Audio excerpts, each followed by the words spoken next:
আসসালামু আলাইকুম। তুমি কি বুয়েটে চান্স পাইতে চাও? বুয়েটে পড়তে চাও, তাই তো?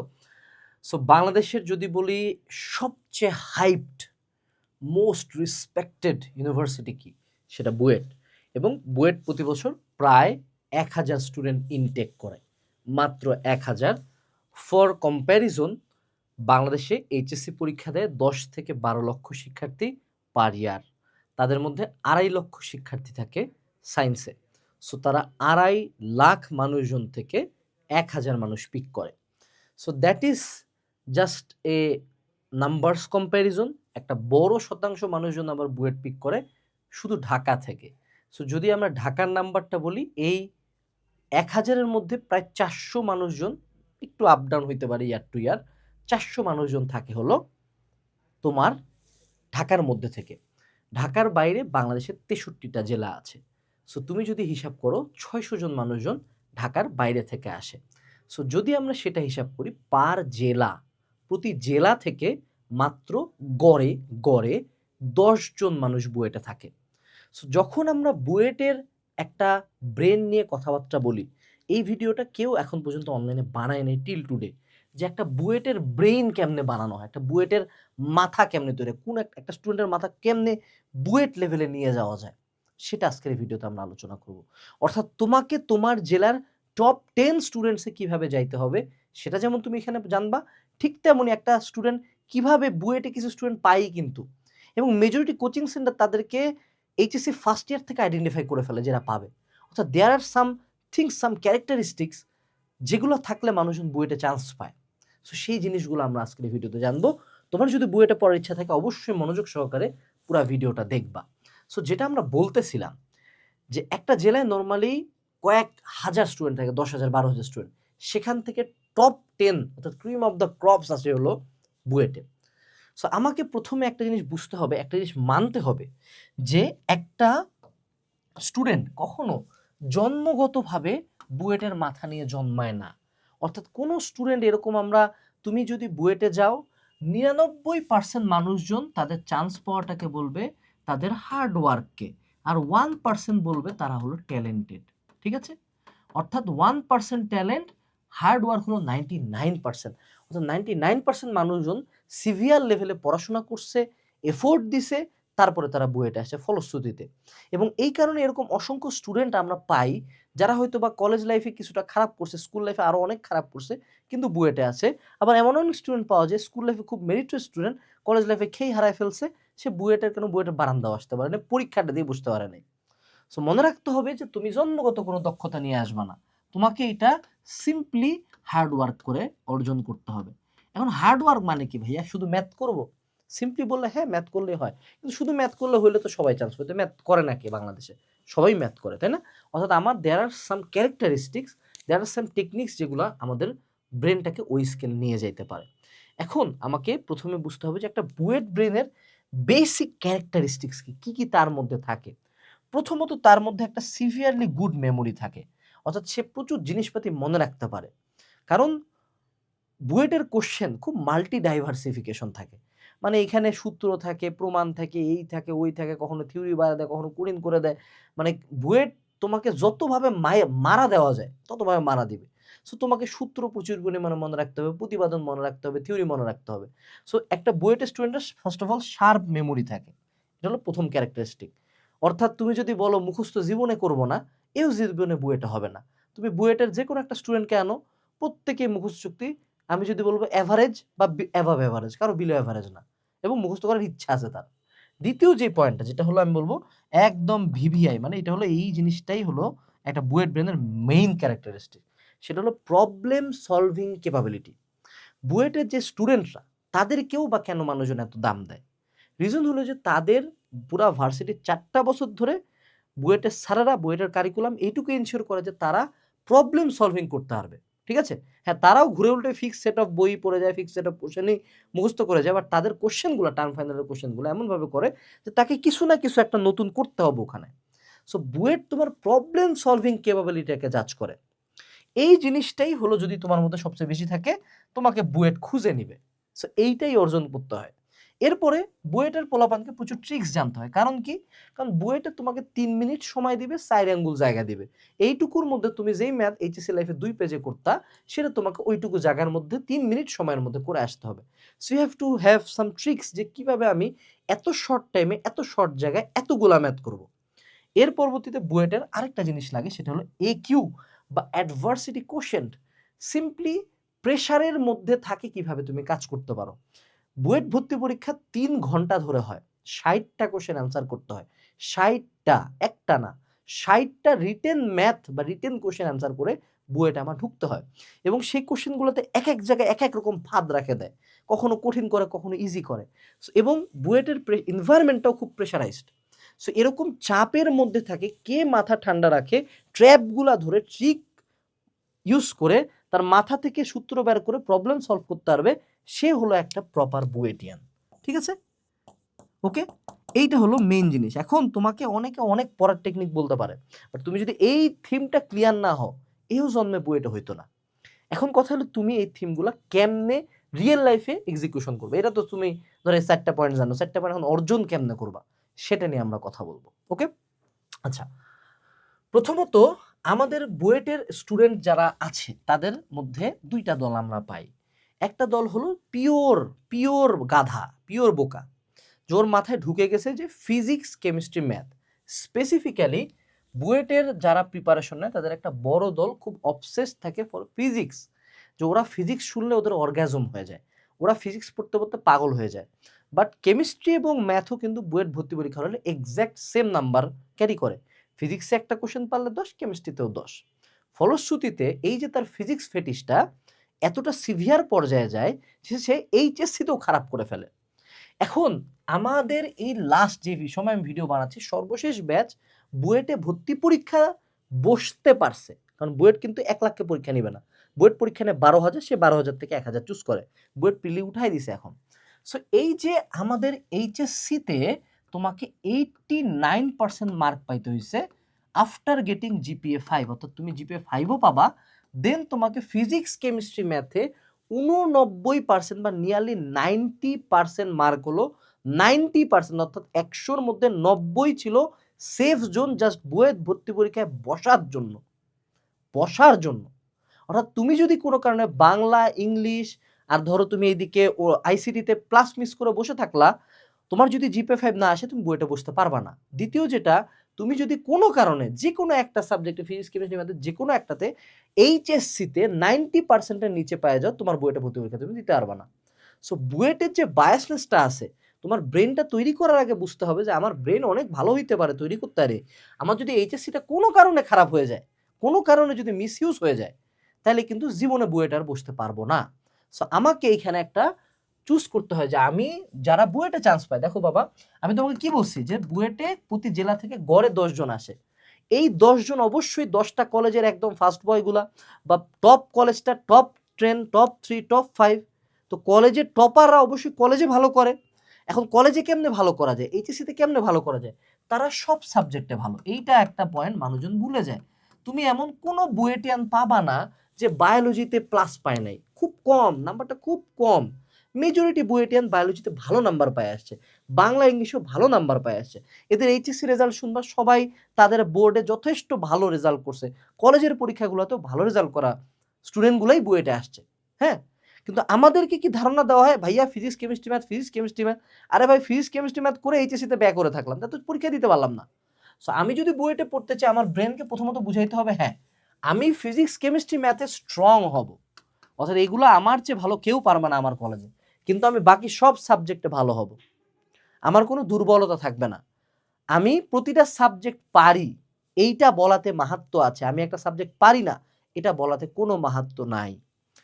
এবং সেই সাথে এই যে অল সাবজেক্টের যে ব্যাপারটা, এই যে এখন যেমন এইচএসসি খুব স্ট্রিক্ট হয়ে গেল, কিন্তু দেখো 25 ব্যাচের কোশ্চেন এত টাফ হওয়া সত্ত্বেও তাদের 90% মার্ক লাগছে বুয়েটে বসার জন্য। অর্থাৎ আমাকে এখন থেকে টেস্ট পেপার সলভিংয়ে অনেক বেশি ফোকাস দিতে হবে। এখন মজার কথা হলো যে ভাইয়া টেস্ট পেপারের কোশ্চেন কোথা থেকে হয়, বই থেকে। বুয়েটের কোশ্চেন কোথা থেকে হয়, বই থেকেই হয়। সো আমি যদি টেস্ট পেপার সলভ করি, এটা আমার প্রবলেম সলভিং ক্যাপাবিলিটিতে আবার ইনপুট দিচ্ছে, ঠিক আছে? এবং এই ক্যাপাবিলিটিটা আমার বুয়েটের কোশ্চেন সলভ করতে কাজে লাগবে, বুঝতেছো? সো তোমরা অনেকে টেস্ট পেপার সলভ করো না, তোমরা সিম্পলি একাডেমিক ক্লাস করো। বাংলাদেশের কোনো কোর্সে আমি জানি না টেস্ট পেপার সলভিং এর সেপারেট ক্লাস আছে কিনা। আমাদের যারা একাডেমিক টু অ্যাডমিশন কোর্সে আছেও, আল্লাহ দোহাই লাগে টেস্ট পেপার সলভিং এর ক্লাসগুলো করিও, অ্যাটলিস্ট এখন থেকে করিও, যাদের বুয়েটের টার্গেট টেস্ট পেপার সলভিং ক্লাসগুলো কোর্স থেকে করবা, দেখবা সুন্দর মতো কোর্সের মধ্যেই দেওয়া আছে। দ্বিতীয় যে পয়েন্টটা সেটা হলো যে পিসিএম এর ক্ষেত্রে আমাকে স্ট্রং পয়েন্ট রাখা মানে কি, অবশ্যই এটাতে আমার একটা বায়াস রাখতে হবে ডে ওয়ান থেকে, অর্থাৎ এইচএসসি লাইফে ওঠার পর থেকে এই তিনটা সাবজেক্টকে আমি বাকিগুলা প্লাস পাওয়ার জন্য বলবো। এই তিনটাতে আমার কলেজে আমার চেয়ে ভালো কেউ পারবে না, এই কনফিডেন্স লাগবে, এই অ্যাগ্রেসিভনেসে পড়াশোনা করতে হবে, ঠিক আছে? এখন আসো, সেটা হলো গেটিং ইনটু দ্য লুপ, অর্থাৎ বুয়েটের যারা চান্স পায় এরা একটা লুপে থাকে, খুব সুন্দর একটা লুপ। এই লুপটা ওকে এতটা বেটার করে যে ও খারাপ হইতে চাইলেও খারাপ হইতে পারে না। সো লুপটা কি? প্রথমত লুপের এলিমেন্টগুলো আমরা আগে বুঝি। প্রথমত তার একটা কোর্সের ব্যাপার থাকে, সেটা আমরা পরে বললাম, আগে বলি কলেজ। সে কলেজকে খুব সিরিয়াসলি নেয়। এখন তুমি বলতে পারো আমার একজন ভাইয়া আছে, সে কলেজে একদিনও ক্লাস করে নাই, ওকে, গো ফলো করো তাকে। বুয়েটের 1000, আবারও বলি, ইটস এ নাম্বারস গেম। বুয়েটে এমনও স্টুডেন্ট আছে যে বুয়েটে ঘুরতে আসে চান্স পেয়ে গেছে, এমন এমন দুই একজন পাওয়া প্রতি ব্যাচে। আবার এমনও স্টুডেন্ট আছে 17 ঘন্টা পড়ছে। So who should you follow, which is more common? কলেজে যারা ভালো স্টুডেন্ট, সো তারা কলেজে যথেষ্ট ভালো স্টুডেন্ট। আমি বলছি না রেগুলার কলেজে যাও, সিম্পলি যেটা বলছি কলেজের এক্সামকে ভালোভাবে নাও, কলেজের এক্সামগুলোকে ভালো মতো নাও। এখন তোমার কলেজ যদি ধুকুরজারি কলেজে সেটার কথা না, বাট ভালো যদি কলেজে পড়ে থাকো, কলেজের এক্সাম ভালো মতো দিও। কলেজের এক্সামে আমাদের প্রিভিয়াস এক্সপিরিয়েন্স বলে যারা কলেজের এক্সামে টপ নচ রেজাল্ট করছে তারা প্রত্যেকেই ভালো ভালো পাবলিকে আছে, শুধু বুয়েট না। এর পরবর্তীতে তাদের টিচার সিলেকশনের ব্যাপারটা থাকে। দেখো, টিচার দুই টাইপের হয়। এক টাইপের টিচার আছে যারা তোমাকে শুধু পড়াই দিবে এবং তাদের টার্গেট থাকে এইচএসসি পার করায় দেওয়া। আরেক টাইপের টিচার থাকে এইচএসসি তো 100% পার করাবে, 100% পার হবে, কিন্তু সেই সাথে তোমাকে ওই সাবজেক্টটা ডিপে নিয়ে যাবে। সো টিচার তোমাকে সিলেক্ট করতে হবে হলো ডেপথ দেখে, যে ওই টিচার কত ডেপথে যাচ্ছে। এখন তুমি বলতে পারো ভাই আপনি তো এটা আইডিওলজিতে প্রমোট করেন না। অবশ্যই প্রমোট করি। তুমি আমার এই মালগুলাকে দেখো দেখি, মনির ভাই বুয়েট 03, মনির ভাই বুয়েট 97, অরূপ ভাই বুয়েট 03, মিফতু ভাই 09, শফিক ভাই বুয়েট 97। ইনারা বুয়েটের জন্য পড়াচ্ছে বিগত 20+ ইয়ার্স যাবত। এগুলা আমাদের টিচার প্যানেল। আমাদের এক ভেক্টরের উপর আমরা একাডেমিকে 12টা পার্ট করছি, সাথে ইঞ্জিনিয়ারিং ক্লাস দিছি, সাথে ম্যাথ সলভিং ক্লাস দিছি, সাথে ভার্সিটি ইউনিটের ক্লাস দিছি, সাথে টেস্ট পেপার সলভিং ক্লাস দিছি, সাথে ইন ডিটেল আরও 20টা ক্লাস আছে। অর্থাৎ তোমার ডেপথ যদি তুমি চাও, আমি তোমাকে বলতে পারি বাংলাদেশে এত ডেপথ কেউ দিবে না একাডেমিক টু অ্যাডমিশন কোর্সে, ঠিক আছে? সো ডেপথে যাওয়ার মতো টিচার খুঁজতে হবে। যেমন আমাদের দিনাজপুরের যদি লেজেন্ডসদের আমরা নাম বলি, Baishya sir, Salam sir, Mizan sir, Sanjeev sir, মানে এই মানুষগুলো একদম স্পেসিফিক্যালি বৈশ্য স্যার এবং Salam sir the godfathers of Dinajpur. মানে আমি বলবো যে এই দুইটা মানুষ বুয়েটে যারা চান্স পাইছে দিনাজপুর থেকে, অ্যাটলিস্ট 99.99% মানুষজন এই স্যারদের সামনের টেবিলটা থেকে চান্স পাওয়া, সামনের টেবিলে বসে থাকতো, শুরুতে না শেষ পর্যন্ত তারা কন্টিনিউয়াসলি পড়ছে। সো তোমাকে টিচার সিলেকশনটা এইভাবে করতে হবে। দ্বিতীয় যে জিনিসটা সেটা হলো তোমাকে বুকস সিলেকশন করতে হবে। এখন দেখো, বই নিয়ে যখনই কথা বলি আমাদের মাথায় বুয়েটের জন্য চলে আসে আইআইটি জেই। এইটাই হলো সবচেয়ে বড় বাঙালির ভুল ধারণা। বাবা আইআইটি জেই তো পরে, বাঙালি তুই ইসাক স্যারের বইটা পারিস না, ইসাক স্যারের পুরাতন বইটাও তুই দেখিস নাই। তোর টার্গেট থাকবে যে ভাইয়া আগে বই খতম দাও, বুঝো নাই? এখন তোমার ইমান ঠিক নাই, তোমার নামাজ ঠিক নাই, রোজা ঠিক নাই, জাকাত ঠিক নাই, তুমি মনে করো ঘুষের টাকা দিয়ে গেছো হজে, এটা কি ইসলাম নাকি তুমি থাকলা মুসলিম? দুটার একটাও তো তুমি থাকলা না, তোমার ওই হজ কাউন্ট হবে? সো ঠিক তেমনই তোমার মূল বই পড়া হয় নাই, জীবনে তুমি মূল বই দেখো নাই ভালো মতো, তাহলে কেমনি কি তোমার বিদেশি বই পড়তে চাও? তোমার তো আগে মূল বই ক্লিয়ার করার লাগবে। যদিও এটা ধর্মের সাথে মিলানো ঠিক না, বাট উদাহরণস্বরূপ বুঝাইলাম যে তোমরা আসল ঠিক নাই, কিন্তু মানে যেটা সর্বশেষ করার কথা সেটা আগে করতেছো। সো তুমি যেটা করবা বইয়ের ক্ষেত্রে, পার সাবজেক্ট 3 রাইটার্স, এটা হলো মিনিমাম। এবং এই 3টা রাইটারের আমার সব জানি আমি, এরই কোনো একটা বাদ নাই, একটি ম্যাথ বাদ নেই, একটি থিওরি বাদ নেই, আমি এখানে সিদ্ধ করে খাই ফেলছি। এখন if I have to be more specific, ফিজিক্সের ক্ষেত্রে আমাদের ইসাক স্যার, তপন স্যার, তুমি শেলু স্যার অ্যাড করতে পারো, প্রামাণিক স্যার অ্যাড করতে পারো, তোফাজ্জল স্যার অ্যাড করতে পারো, তুমি 3টার বেশি পড়ো। বাট এই 3টার বেশি, যে এই যে 3টার বেশি পড়তেই তো ফাটে যাবে রে ভাই। এই 3টার বেশি পড়ে একটা কিছু বাদ রাখবে না যে ভাইয়া সব পারি, এটা এনশিওর করো বইয়ের ক্ষেত্রে। আফটার দ্যাট তুমি ফরেন বুক পড়বা না, ওটাও কাটা। তুমি আফটার দ্যাট পড়বা হলো কোশ্চেন ব্যাংক বাবা, যে কোশ্চেন ব্যাংক আছে ইঞ্জিনিয়ারিং এর সেটার এ টু জেড পরিবার লাগবে, কোনো কথাই নাই আমার। যেমন তোমাদের কোশ্চেন ব্যাংকের একটা খুব সুন্দর সলিউশন হলো ইঞ্জিনিয়ারিং অ্যানালাইসিস। এখানে কোশ্চেনগুলো যেমন সুন্দর ব্যাখ্যা করে সলিউশন দেওয়া আছে, প্রত্যেকটার সাথে আবার সুন্দর থিওরিও দেওয়া আছে। অর্থাৎ কোশ্চেন ব্যাংক আর ইঞ্জিনিয়ারিং গাইড একসাথে, ঠিক আছে? তোমরা এগুলো যত আগে কিনে রাখবা, যত আগে থেকে বুয়েটের কোশ্চেন দেখা শুরু করবা, তত বেটার। বুয়েটের ব্রেন তৈরি করতে গেলে তোমার জার্নিটা শুরু হতে হবে 2 বছর থেকে, 1 বছর থেকে। যত আগে থেকে শুরু করবো তত বেটার। 3 মাস পরে জীবনে হয় না। মানে তুমি যখন কোচিং সেন্টার চালাবা, আমরা তো সানরাইজ কোচিং চালাচ্ছি, সো কোচিং সেন্টারের স্যারেরা অনেক আগে থেকে জানে কারা কারা চান্স পাবে। মানে তুমি বিশ্বাস করবা না, উদ্ভাস অলরেডি জানে যে তোমার ব্যাচ থেকে কে চান্স পাবে, দে নো। সো তারা আগে থেকে জানে, এই জন্য তারা এই যে আগে থেকে পড়তে হবে কোশ্চেন ব্যাংক বা অ্যানালাইসিস মেগা বুক। তোমরা যারা এই বইটা না নিতে চাও, তুমি দেখবে একাডেমিক অ্যাডমিশন কোর্সের যে মাস্টার লেকচার শিট আছে, ওখানে একটা পার্ট পাবা ইঞ্জিনিয়ারিং পার্ট। ওই পার্টটা পড়াও, ওই সেম শিট বিগত বছরের কোশ্চেন উইথ থিওরি, ওটা অবশ্যই পড়ে নিও। বইয়ের ব্যাপারটা গেল। কোশ্চেন ব্যাংকের পরে ফরেন বই নিয়ে আমি একটু সেপারেটলি আলোচনা করব, সমস্যা নাই। এবং আরেকটা যে বিষয়টা, কমনের বিষয়টা, দেখো যারা বুয়েটে চান্স পাইছে তারা এটাও খুব ভালো মতো জানে যে বুয়েট এই 70-20-10 এই রেশিও মেনটেন করবে আজীবন। অর্থাৎ 70% হবে একদম বই থেকে সুন্দর ডিরেক্ট তুলে দিছে।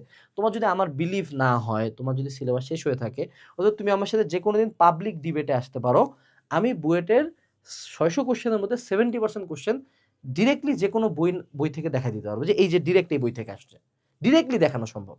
20% হবে হলো মিডিয়াম, যে এগুলা টিচার 2-3টা ম্যাথ মিক্স করে দেয়, এই 2টা পারে। 10% হলো ভাইয়া হার্ড, যে এডি কেউ পারে না, বুয়েটের টপ 10 বাদে কেউ পারে না। তোমার বাঙালির মেইন সমস্যা, বুয়েটের বাঙালির চান্স পায় না কেন, বাঙালি প্রথম দৌড়ায় এটার দিকে, কিন্তু এই 2টাই পারে না, এই 2টাই কিন্তু পারে না, ঠিক আছে?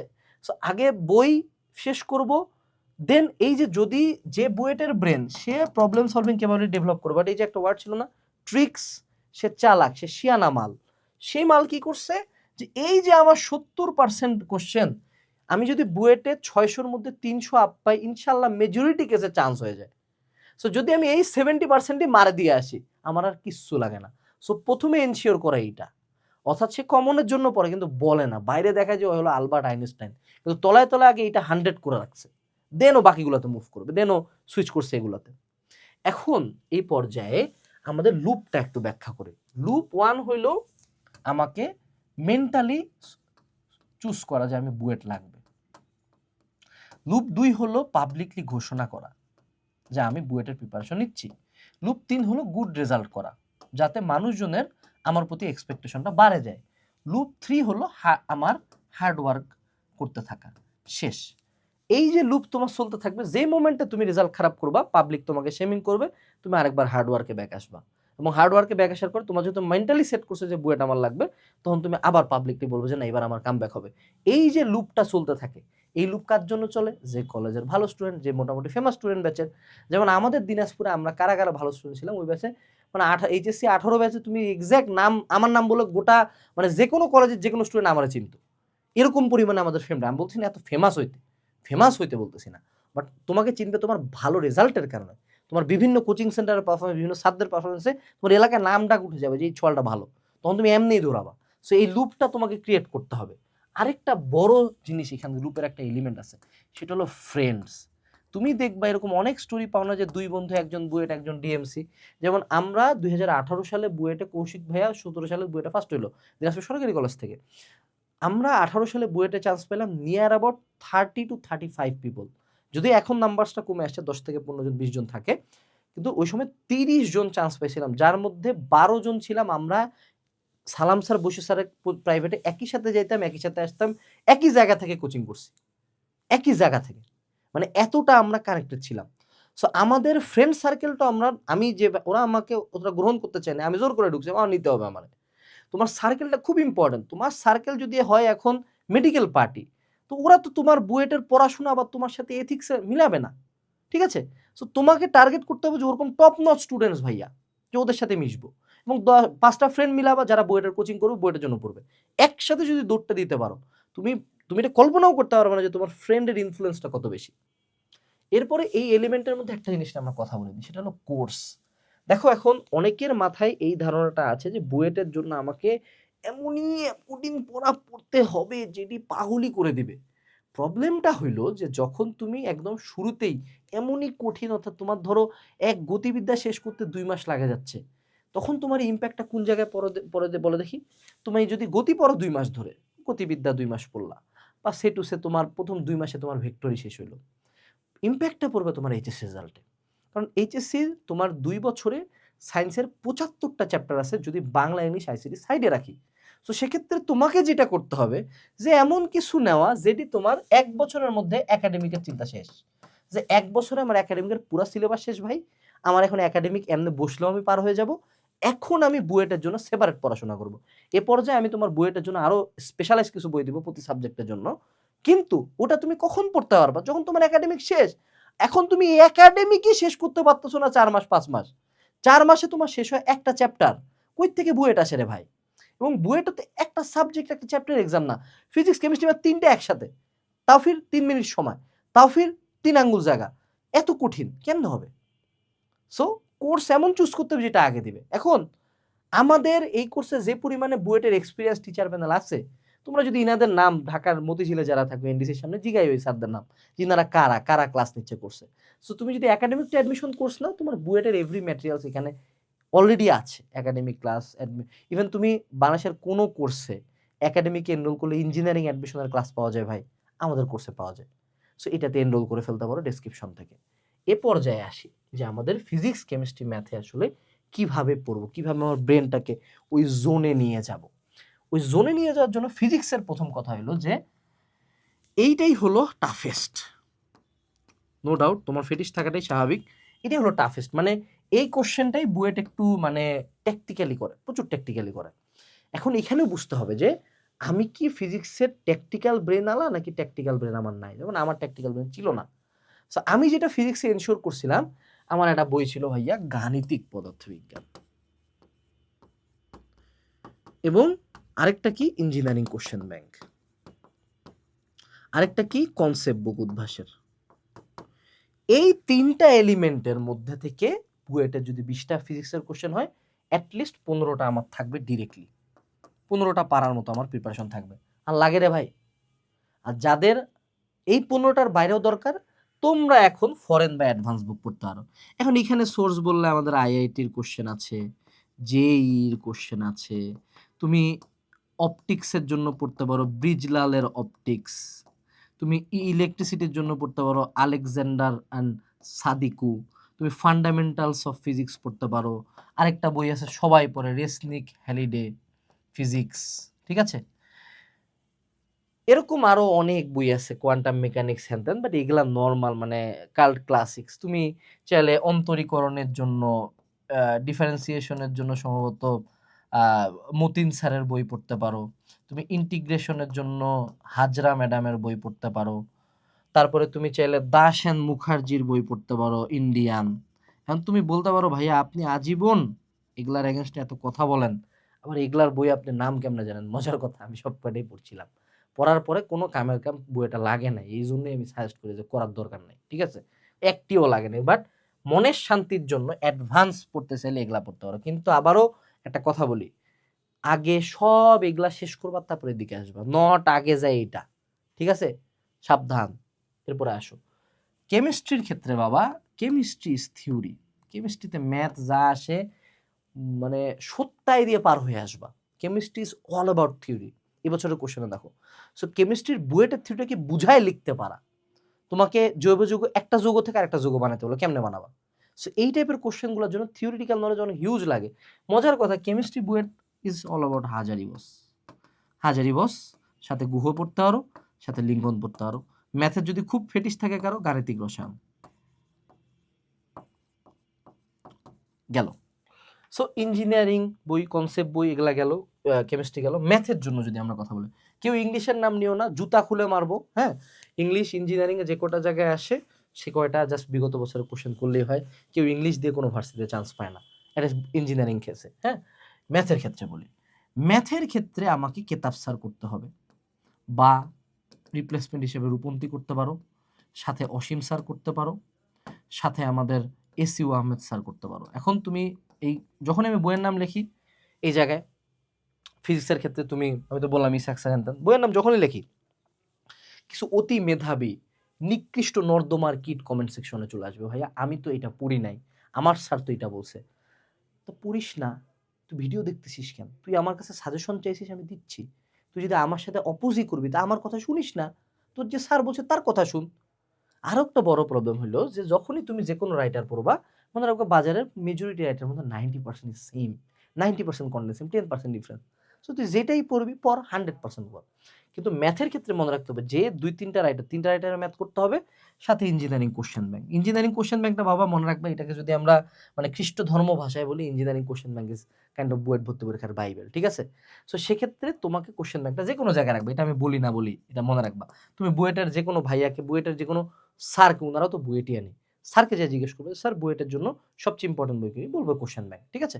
আচ্ছা এখন আসো, এই যে ম্যাথের রাইটারগুলো বললাম ইচ এন্ড এভরি ম্যাথ করবা। সো আমার সিম্পল স্ট্র্যাটেজি ছিল এক, যে ভাই আমি অ্যাডভান্স বই পড়ছি সমস্যা নাই, কিন্তু আমার যে এই যে মেইন সোর্স বইগুলা, এগুলার ভিতর থেকে আমাকে একটা ম্যাথ তুই আটকায় দেখা, চ্যালেঞ্জ। এবং আমি ম্যাথগুলো এমন পরিমাণে করছিলাম, এতবার করছিলাম, যে আমার উত্তর পর্যন্ত মুখস্থ হয়ে গেছিল। অর্থাৎ আমার ব্রেন ম্যাথ করতে করতে করতে করতে করতে করতে লুপে ঢুকে গেছে। এখন আমরা শিখব যে how to increase the problem solving capability. এইটাই হলো এই পুরা ভিডিওর প্রাণ।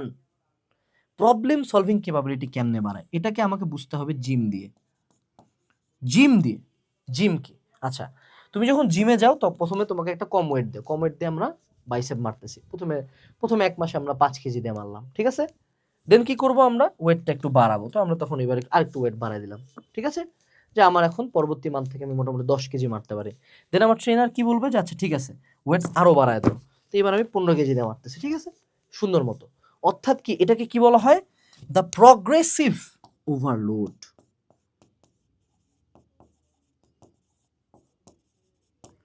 প্রগ্রেসিভ ওভারলোড অর্থাৎ ডে বাই ডে স্ট্রেসটা বাড়ানো।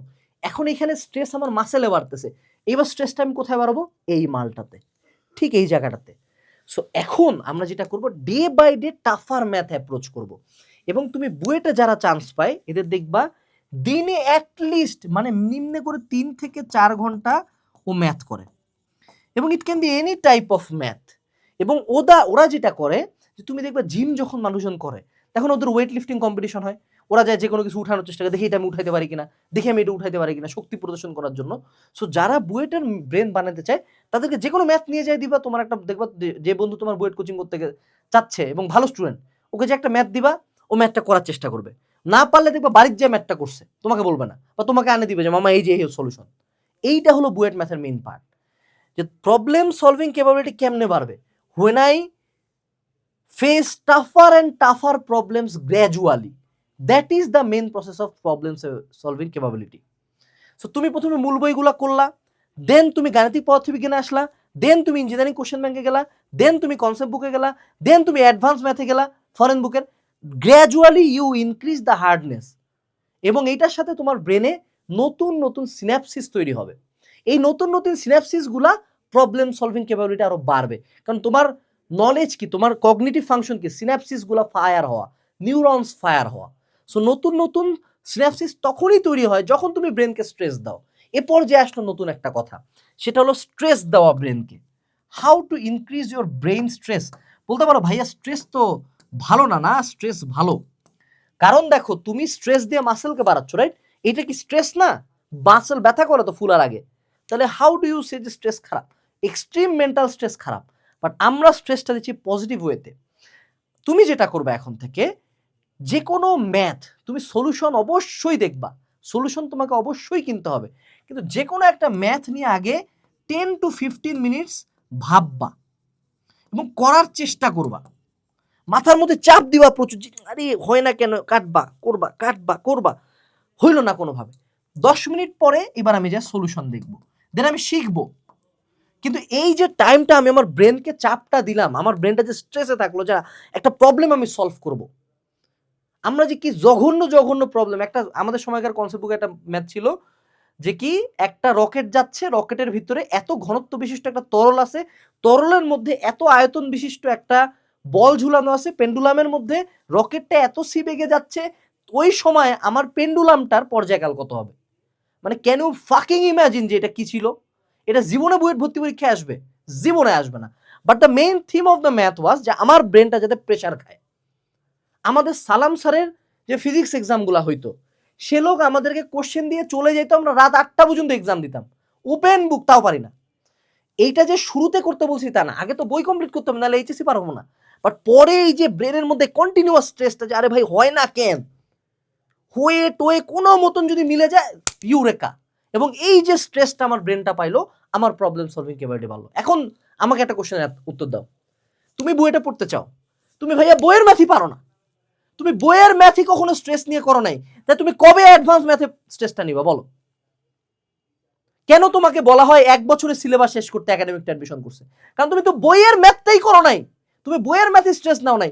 কখন তোমাকে আমি সাজেস্ট করবো আচ্ছা ঠিক আছে চলো এবার আমরা অ্যাডভান্স ম্যাথগুলো নিয়ে একটু মাথায় প্রেশার দিই? প্রবলেমটা বুঝছো? তুমি কোন লুপে আটকাইছো? তুমি একাডেমিক লুপ, অর্থাৎ এইটার যে মিনিমাম চান্স পাওয়ার যে দক্ষতা, তার চেয়ে বেশি পরীক্ষা দেওয়ার দক্ষতা, এটাই অর্জন হয় নাই তোমার। সো যারা প্রবলেম সলভিং ক্যাপাবিলিটি ইনক্রিজ করতে চাও, ডেইলি কয়েক ঘন্টা ম্যাথ করবা, ডেইলি। মনে রাখবা বুয়েটে মেধাবীর চেয়ে বেশি পরিশ্রমী আছে। সো ডেইলি 2 থেকে 3 ঘন্টা আমি জাস্ট ম্যাথ করব, এবং যখনই কোনো প্রবলেম পাবা সেটা ফেস করবা। পারবো না দেখে সরে আসবো আমার না, না পারাটাই তো পার্ট। তুমি জানো জিমে যখন তোমার ফেইলিওর হয়, টোটাল মাসেল ফেইলিওর, যে পড়ে গেল, উঠাইতে পারলাম না, এটাকে বলা এই যে আইসোমেট্রিক হোল্ড। অনেক সময় ওয়েট আমরা যা ধরে থাকি, এটাও মাসেলের স্ট্রেংথ বাড়ায়, that is called isometric hold, এটাও স্ট্রেংথ বাড়ায়। সো তুমি ম্যাথটা পারলা না, but that created new synapses, যে না এই ম্যাথটা এমনি করতে হয়। যখন আমি সলিউশন দেখলাম, এখন আমার মনে থাকবে যে, যেমন আমি বুয়েট ভর্তি পরীক্ষায় একটা ইন্টিগ্রেশনের ম্যাথ ছিল, এই যে এরকম একটা কার্ভ ছিল, এই এরিয়াটুকু চাইছিল, বলছিল বি এর মান কত, বি এর মান ছিল 2। আর একটা ম্যাথ ছিল √x √y ইকুয়ালস টু ছিল a দিছিল, কিন্তু বইয়ের ম্যাথ ছিল √a, উত্তর ছিল a স্কয়ার। আমি ভাই এই ম্যাথ এতবার প্রেসার দিয়ে করছি, আমি মুখস্থ উত্তর লিখে আসছি। এখন আমি তোমাকে বলছি ম্যাথ মুখস্থ কর না, তুই এখান থেকে শিখ যে আনাস ভাই একটা ম্যাথ কতবার করছে যে ব্যাটার উত্তর পর্যন্ত মুখস্থ হয়ে গেছে। That's the mentality unit, that creates the BUET brain. সূত্র তোমার মনে থাকে না কেন? কারণ ম্যাথ কয়টা করছো রে ভাই? তুমি প্রতিবার ভাবো যে একটা টিচার আসবে, টিচার আসে অনেক মারবে, টিচার ম্যাথ করতেছে, তো টিচারের ব্রেন ফায়ার হচ্ছে, তোর হচ্ছে নাকি? তুই তো দেখতেছিস, তুই তাকায় আসিস বে, তুই কি হিমু যে তুই বইয়া দেখিস শুধু? তুমি যখন করবা তখন তোমার ব্রেন ফায়ার হবে। মনে রাখবা 20 ঘন্টার ক্লাস কোনো ফ্যাক্টরি না, 2 ঘন্টা নিজে ম্যাথ করো, 1000 টাইমস বেটার। সরি, এটা শুধু আমি না, বাংলাদেশের যে কোনো টিচারকে যায় বলো, ও বলবে ভাই তুই ম্যাথ কর আগে, আমার ক্লাস বাদ দে, তুই আগে নিজে ম্যাথ কর, এটা আগে। সো আমরা ওভারঅল বুঝতে পারছি যে বুয়েটের একটা ব্রেন কেমনে তৈরি হয়। বুয়েটের ব্রেন তৈরি করার জন্য লাগবে হলো আমার ম্যাসিভ অ্যামাউন্ট অফ স্ট্রেস এবং রেগুলারিটি, এবং এই স্ট্রেস কন্টিনিউয়াসলি 2 বছর দিতে দিতে দিতে দিতে দিতে একটা পর্যায়ে তোমার কাছে কোনো ম্যাথে কিছু মনে হবে না। এবং ইঞ্জিনিয়ারিং কোচিং যখন তুমি করতে যাও, ইঞ্জিনিয়ারিং কোচিংগুলো অনেক কঠিন কোশ্চেন করে। কেন করে? কারণ ওরা ধরে নেয় তুমি আগে করে আসছো। এখন মেজরিটি স্টুডেন্ট তোমরা আগে বেসিক পড়ে আসো নাই, তখন তুমি কঠিন কোশ্চেন আরও পারো না। সো ওই স্ট্রেসটা উল্টা হিতে বিপরীত করে, বুঝছো? অর্থাৎ আমি যদি 5 কেজি তুলতে না পারি, আমাকে তো 50 কেজি দিলে লাভ হবে না। কিন্তু 50 কখন আমার কাজে দেবে? যখন আমি 30-40 দিয়ে ব্যায়াম করি, তখন আমি 50-এ একটু গ্রোথ পাবো মাসেলে, রাইট? সো আমি আশা করি এই ভিডিওটা বানায় তোমার এভরি সিঙ্গেল কোশ্চেনের উত্তর দিলাম। Now you know what to do. এবং তুমি যদি এই জার্নিটাকে কয়েক ধাপ আগায় নিয়ে যেতে চাও, আগে আগে বুয়েটের বই কিনবা এবং আগে আগে কোর্সে এনরোল করবা। আমার চেয়ে ওপেনলি আমার মনে হয় না বাংলাদেশে কেউ এইটা নিয়ে এত কথা বলছে। আসসালামু আলাইকুম। কমেন্ট এবং ডিসক্রিপশন চেক দিও। আজকেই যাত্রা শুরু করো তোমার বুয়েটের। টাটা।